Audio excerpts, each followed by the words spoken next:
So this is Hook, Line, and Thinker, another default game at GDC. So what do you do in this? So Hook, Line, and Thinker is as a fishing puzzle game. So I'll give you a quick demonstration of it. So here on level 1, we're just introducing the mechanics. So the trick is to move around, kind of similar to like your old Game Boy experience, and just hook your fish and reel it in. So you can do this for all the fish, and you've got to catch them. As you can see, there's a number of how many you have to catch on the top.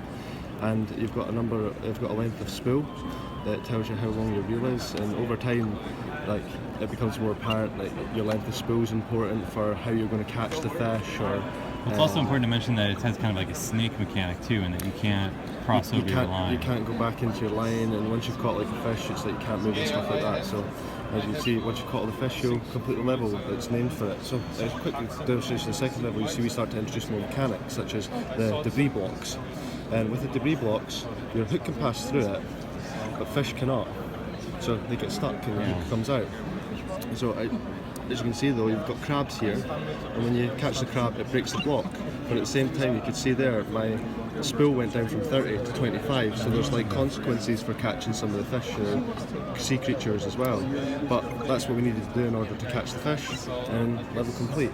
Yeah, so skip to like a really hard one. Yeah, so we've got a variety of different levels. So a nice one to show you a lot of mechanics is this one. We've got here patrol fish, jellies, your crabs again, and your squid. So as you can see, every time you move here, the patrol fish try to escape your hook. So you've got to corner them and then catch them. Now, the process here is I'm killing this fish in order to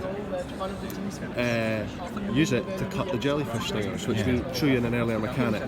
And then, of course, then we've got to break out the fish here with the crab again.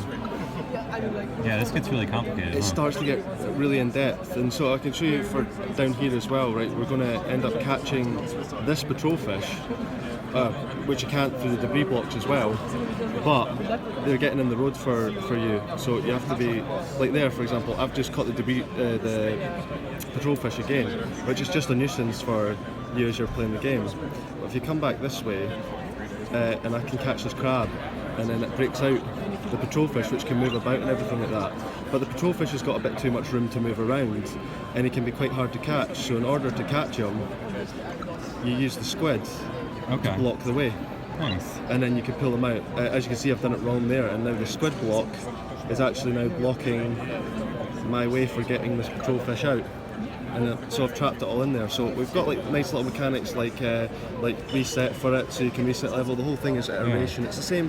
We're really inspired by things like, you know, your old Nintendo games and stuff like that, which require a lot of iteration and a thought towards the puzzles. And what we're trying to do was make one really simple mechanic that was really polished and really fun to play for people.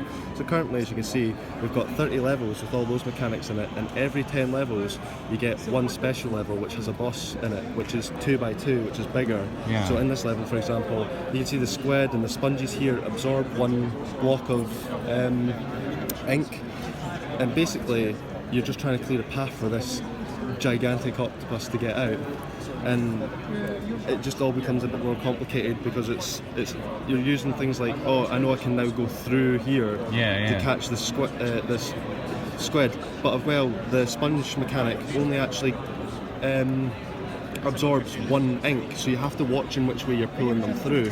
So here I'm even using the ink to stop the squid, so it only actually puts one block in the road, and then I can use that to move that out the road, so I can pull the octopus out once I've moved everything out the road. So when's this coming out?